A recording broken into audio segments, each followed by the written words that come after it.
August 21 1991 வந்து பிரான்ஸ்ல இருக்க லோவர் மியூசியம்ல இருக்கிற ஒரு பெயிண்டிங் திருடப்பட்டுச்சு 3 பேரால. அந்த பெயிண்டிங்கோட ஒர்த் இன்னைய தேதிக்கு வந்து $1 பில்லியன், கிட்டத்தட்ட 8000 கோடி கிட்ட வரும். அப்படிப்பட்ட ஒரு ஃபேமஸான ஒரு பெயிண்டிங் தான் மோனாலிசா பெயிண்டிங். எதனால இந்த மோனாலிசா பெயிண்டிங் வந்து இவ்வளவு ஃபேமஸா இருக்கு? $1 பில்லியன் அளவுக்கு இதுல என்ன இருக்கு? இந்த போட்டோல இருக்க பொண்ணு யாரு, எதனால இது இவ்வளவு அளவுக்கு ஃபேமஸ் ஆச்சு அப்படின்ற எல்லா கதையும் தான் இன்னைக்கு பார்க்க போறோம். இந்த மோனாலிசா பெயிண்டிங் வந்து கிட்டத்தட்ட 500 வருஷம் பழமையான பெயிண்டிங். இந்த ஃபேமஸான பெயிண்டிங்கை வரைஞ்சது லியோனார்டோ டாவின்சி. இவர் நிறைய பெயிண்டிங்கா வரைஞ்சிருக்காரு. தி லாஸ்ட் சப்பர்னு சொல்லப்படுற பெயிண்டிங் எல்லாம் ரொம்ப கான்ட்ரவர்சியான பெயிண்டிங். அதை வச்சு ஒரு படமே வந்துச்சு. அதை பத்தி நம்ம இன்னொரு வீடியோல அடுத்த வீடியோல கூட பேசலாம்.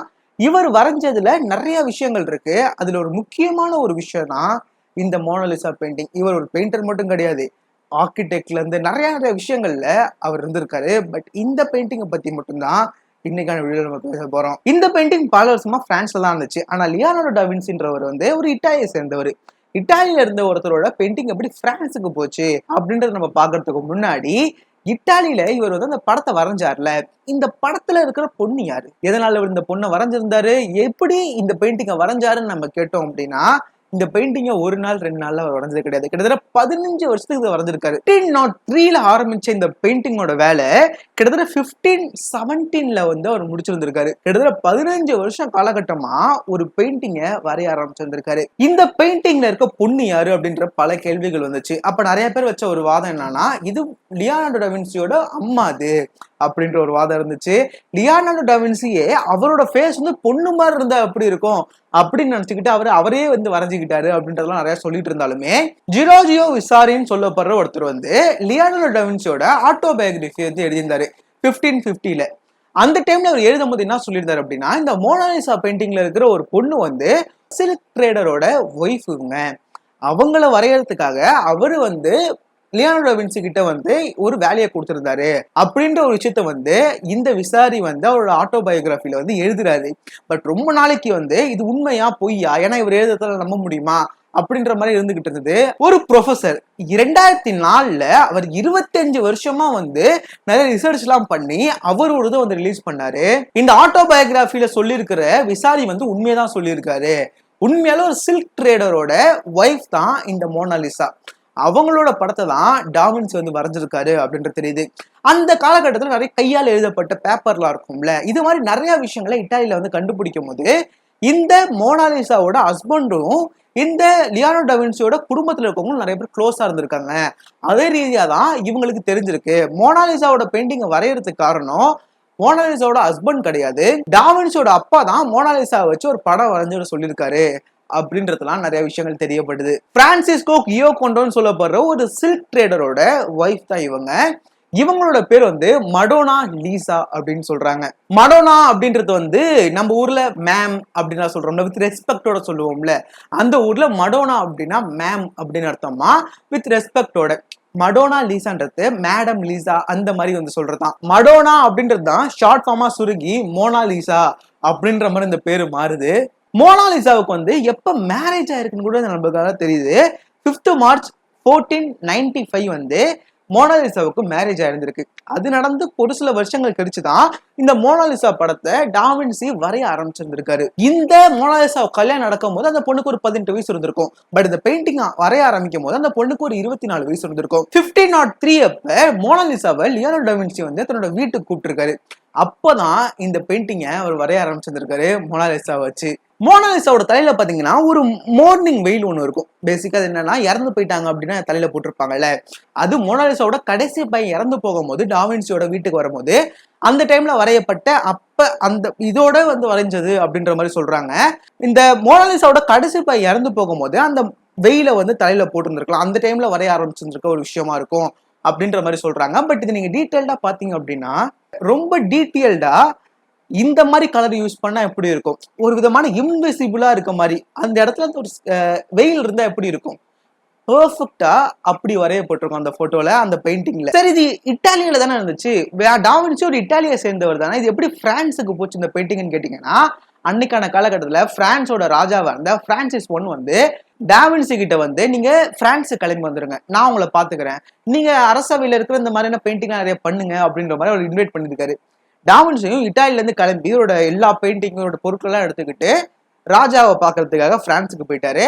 அப்படி அவர் எடுத்துட்டு போன ஒரு பெயிண்டிங் தான் இந்த மோனாலிசாவோட பெயிண்டிங். அது ஃபுல்லா முடிக்கல, அங்கேயும் போயிட்டு எவ்வளவு அளவுக்கு டீட்டெயிலால வரைய முடியுமோ அவ்வளவு அளவுக்கு வரைய ஆரம்பிச்சிருந்திருக்காரு. 1519ல டாவின்சி இறந்து போயிட்டாரு.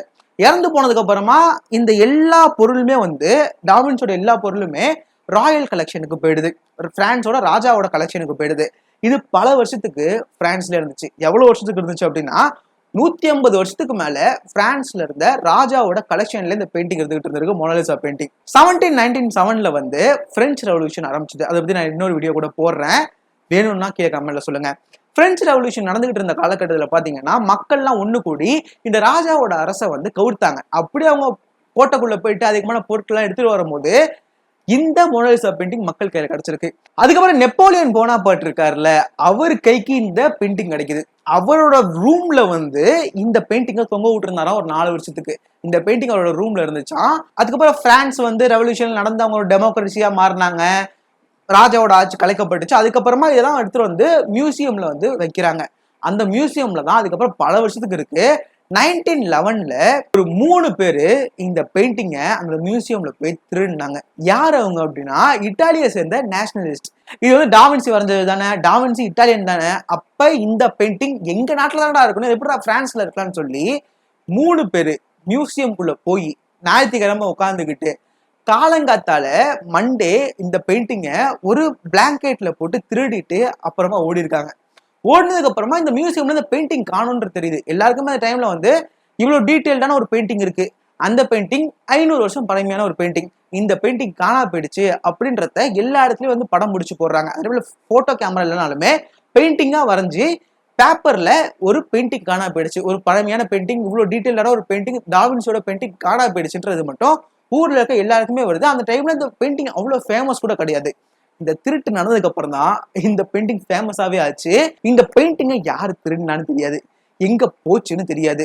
ஆனா 2 வருஷத்துக்கு இதை திருடின மனுஷன் வந்து எங்கேயுமே இந்த பெயிண்டிங் தரல. இந்த பெயிண்டிங் திருடிட்டு போனவனோட வீட்டுல 2 வருஷத்துக்கு இருந்திருக்கு. இந்த பெயிண்டிங் வச்சுட்டு என்ன பண்றதுன்னு அவனுக்கு தெரியல. 2 வருஷம் கழிச்சு இதை வித்து காசு பார்க்கலாம்னு சொல்லி விற்க போகும்போது கைக்குள்ள மசிக்கிட்டான்.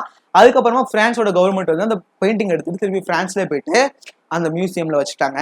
இன்னைய வரையுமே பிரான்ஸ்ல இருக்க ஒரு மியூசியம்ல தான் இந்த மோனாலிசாவோட பெயிண்டிங் இருக்கு. இந்த பெயிண்டிங் எதனால ஒரு ஸ்பெஷலான ஒரு பெயிண்டிங் அப்படின்னு கேட்டீங்கன்னா, இந்த பெயிண்டிங் வந்து ஒரு பேப்பர்ல வரையப்பட்டது கிடையாது, ஒரு கிளாத்ல வரையப்பட்டது கிடையாது. இது வந்து பாப்புலர் உட்டால வரையப்பட்டது. ஒரு பலகையில ஒரு உட்ல வந்து இந்த பெயிண்டிங்கை டாவின்சி வரைய ஆரம்பிச்சிருக்காரு. இது நீங்க பாக்குற மாதிரி பெரிய பெயிண்டிங் எல்லாம் கிடையாது, இதோ இவ்வளவு பெருசுக்கு இருக்கும், அவ்வளவு இவ்வளவு பெருசுக்கு இருக்கும், அவ்வளவுதான். கிட்டத்தட்ட பாத்தீங்கன்னா 77 சென்டிமீட்டர் பை 53 தான் அதோட சைஸே. அவ்வளவு அளவுக்கு ரொம்ப சின்னதா இருக்கும். அப்படிப்பட்ட ஒரு பெயிண்டிங் $1 பில்லியன். எப்படி பெயிண்டிங் வந்து ஃபுல் ஃபேஸா வரைஞ்சிருப்பாங்க. முன்னாலாம் அப்படி சைட்ல ஒரு இதுதான் வரைவாங்களே தவிர ஃபுல் ஃபேஸ் இருக்காது. ஃபர்ஸ்ட் டைம் அன்னைக்கான காலகட்டத்தில் டாவின்சி இப்படி ஃபுல் ஃபேஸ்ல வந்து வரைஞ்ச ஒரு போட்டோனா மோனாலிசா போட்டோ. இந்த பெயிண்டிங்கோட கலர் வந்து ஒரு விதமான பிரவுன் எல்லோயிஷ் கலரா இருக்கும். நீங்க இப்ப பாக்குறீங்கன்னா அது ரொம்ப ப்ளீச்சா இருக்கும். இப்ப நீங்க பாக்குற மாதிரி மோனாலிசா பெயிண்டிங் வரையப்பட்ட காலகட்டத்துல கிடையாது. அந்த பெயிண்டிங் பாக்குறதுக்கு முன்னாடி வேற மாதிரி இருக்குமா, இப்படிதான் இருக்கும். இது காலங்கள் போக போக இந்த உட்ல இருக்க விஷயங்கள்லாம் ப்ளீச் ஆகி இந்த மாதிரியான கலர்ல இந்த பெயிண்டிங் தெரியுது. 500 வருஷம் ஆயிடுச்சுல அப்படின்றத சொல்றாங்க. மோனாலிசான்னு சொன்னாலே மோனாலிசாவோட ஸ்மைல தான் நம்ம எல்லாருமே பேசுவோம். நீங்க மோனாலிசாவோட ஃபேஸை டக்குன்னு பாருங்களா, அந்த மோனாலிசா ஃபேஸ் சிரிச்சுக்கிட்டு இருக்க மாதிரி இருக்கும். அப்படியே ஒரு ஸ்மைல் உங்களை பார்த்து பண்ற மாதிரி இருக்கும். ஆனா நீங்க டக்குன்னு அதோட லிப்ஸை பாத்தீங்க அப்படின்னா அது சிரிக்கிற மாதிரி தெரியாது. அப்படிதான் அதோட ஒரு எஃபெக்ட் இருக்கும். அதுக்கப்புறமா அந்த மோனாலிசாவோட போட்டோவை நீங்க எந்த இடத்துல இருந்து பார்த்தாலுமே ஒரு வச்சுட்டு நீங்க எந்த சைட்ல போய் நின்னாலுமே அந்த மோனாலிசா பெயிண்டிங் உங்களை பாக்குற மாதிரியே இருக்கும். இதுக்கு பேர் மோனாலிசா எஃபெக்ட் அப்படின்னு சொல்லுவாங்க. இந்த பெயிண்டிங்ல இருந்ததால இதுக்கு பேரே அப்படி லெட்டர் பேர்ல வச்சாங்க. அந்த போட்டோல எவ்வளவு டீட்டெயில்னா நீங்க எங்க நின்றுட்டு அந்த போட்டோ நீங்க பாத்தீங்கன்னாலும் அந்த போட்டோ உங்களை பாக்குற மாதிரியே இருக்கும். அப்படி டாவின்சி வந்து அந்த காலகட்டத்துல வரைஞ்சிருந்தாரு. அவர் இதை மட்டும் பண்ணல, இந்த ஸ்மைல் இருக்குல்ல, ஒரு ஃபேஸ்ல இருக்க அந்த மசில்ஸ் எப்படி ஒர்க் ஆகும். அங்க இட்டாலியில இருந்த ஒரு ஹாஸ்பிட்டல்ல நைட்டு ஃபுல்லா உட்காந்து பாடியை வந்து செக் பண்ணுவார். அந்த டெட் பாடிஸோட ஃபேஸ் எல்லாம் எடுத்து இந்த மசில்ஸ் அதுக்கப்புறமா இந்த நரம்பெல்லாம் எப்படி ரியாக்ட் ஆகி ஒரு ஸ்மைலை வந்து கொடுக்குதுன்றதெல்லாம் ஸ்டடி பண்ணி ஒரு காலகட்டத்துல இந்த பெயிண்டிங்ல வந்து ஒரு செயல்படுத்தினார் அப்படின்னு சொல்றாங்க. இவ்வளவு விஷயங்கள் இதுக்கு பின்னாடி இருக்கு. இதனாலதான் மோனாலிசா பெயிண்டிங் $1 பில்லியன் மதிப்புள்ளது இப்ப.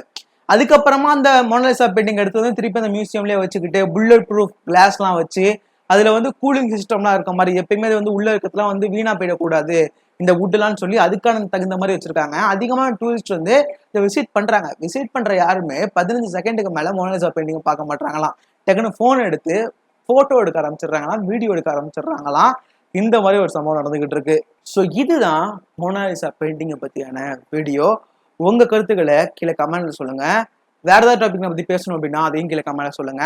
அடுத்த ஒரு இண்டஸ்ட்ரியில இருந்து பாக்குறேன். Bye troops.